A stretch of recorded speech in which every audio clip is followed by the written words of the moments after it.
عثمانیہ خاندان آج کل کہاں ہے؟ سلطنت عثمانیہ کے خاتمے کے بعد عثمانی خاندان کے ساتھ کیا ہوا اور انہیں کن حالات کا سامنا کرنا پڑا، آج کی ہماری اس ویڈیو کا موضوع ہے۔ ہمارے ساتھ رہیے گا۔ ویورز، 1 نومبر 1922 تاریخ اسلام کا وہ سیاہ دن ہے جب سلطنت عثمانیہ کے خاتمے کا باضابطہ طور پر اعلان کیا گیا۔ ترکی میں سلطان محمد ششم کی حکومت کو ختم کر دیا گیا اور مصطفیٰ کمال پاشا کی حکومت شروع ہوئی، اور سلطان محمد ششم کو ناپسندیدہ شخصیت قرار دیتے ہوئے ملک بدر کر دیا گیا، جو 17 نومبر کو بذریعہ برطانوی بحری جہاز مالٹا روانہ ہو گئے۔ ان کے بیٹے شہزادے ارطغرل افندی بھی ان کے ہمراہ تھے، اور بعد ازاں وہ وہاں سے اٹلی چلے گئے اور انہوں نے اپنی زندگی کے آخری ایام اٹلی میں گزارے۔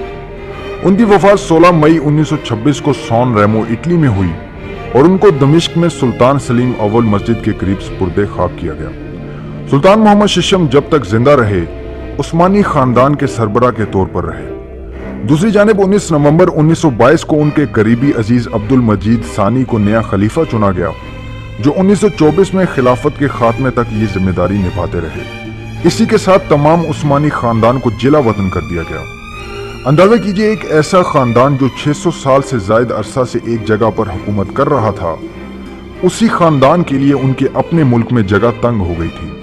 عثمانی خاندان کو خود سمجھ نہیں آ رہا تھا کہ یہ سب ان کے ساتھ ہو کیا رہا ہے۔ خیر، جلا وطن ہونے والے عثمانی خاندان کے افراد کی کل تعداد اس وقت 156 تھی۔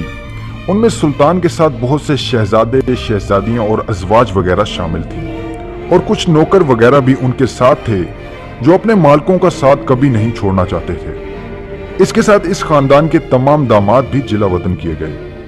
خیر، خاندان کے ان تمام افراد کو یک طرفہ پاسپورٹ دیا گیا، سو انہوں نے پہلے مصر جانا چاہا کہ کبھی وہ ان کی سلطنت میں شامل تھا، لیکن نہ تو انگریز حکومت اور نہ ہی وہاں کے شاہ فواد نے ان کو اجازت دی۔ پھر شام کا قصد کیا کہ وہ بھی ایک قریب ملک تھا، لیکن ترکی کی حکومت نے انہیں ادھر جانے کی اجازت نہ دی۔ پھر کچھ افراد تو لبنان کے شہر بیروت میں چلے گئے، جو اس وقت فرانس کے زیر تسلط تھا۔ خلیفہ عبد المجید فرانس کے شہر نائس چلے گئے۔ شہزادے علی واصف کی کوشش سے ان کو فرانس کی حکومت نے پاسپورٹ دیے۔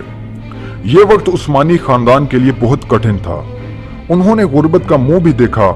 وہ تو اپنا ساز و سامان اور روپیہ پیسہ بھی اپنے محلوں میں چھوڑ آئے تھے کہ عوام کی مداخلت اور تعاون سے وہ جلد ترکی واپس آئیں گے، لیکن ایسا نہیں ہو سکا۔ عثمانی سلطنت کے خاتمے کے بعد خاندان کا سربراہ وہ منتخب ہونا شروع ہوا جو پورے خاندان میں عمر کے لحاظ سے سب سے بڑا ہو۔ 1926 میں سلطان محمد ششم کی وفات کے بعد اس مشق پر باقاعدہ عمل ہونا شروع ہوا، اور آج تک اس پر عمل جاری ہے۔ آج کل عثمانی خاندان کے سربراہ دندار علی عثمان ہیں، جو کہ 2017 میں خاندان آل عثمان کے 44ویں سربراہ بایزید عثمان کی وفات کے بعد مقرر ہوئے۔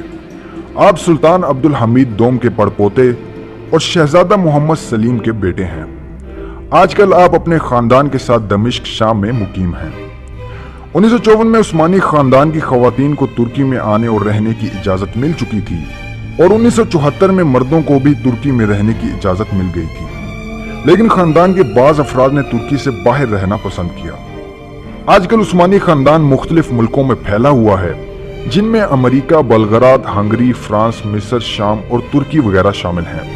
آج کل ترکی میں عثمانی خاندان کے بہت سے افراد سکون پذیر ہیں۔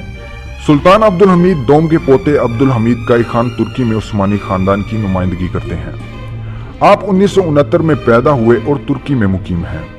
آپ مذہبی لحاظ سے بھی ایک اچھے انسان ہیں۔ آپ کی شکل سلطان عبد العزیز سے بے حد ملتی ہے۔ آپ وہی ہیں جنہوں نے ٹیمز اور محتسم سیریز پر کیس بھی کروایا کہ یہ ہماری تاریخ کو خراب کر کے سلاطین کا چہرہ غلط انداز میں پیش کر رہے ہیں، لیکن اس کا کوئی خاطر خواہ فائدہ نہیں ہوا، کیونکہ وہ ہر کس کے آخر یا شروع میں کہتے ہیں کہ یہ فکشن ہے جس کا تاریخ سے کوئی تعلق نہیں۔ پھر بھی ہم میں سے اکثر افراد اسے درست تاریخ مان کر عثمانی سلاطین کو برا بھلا کہتے ہیں۔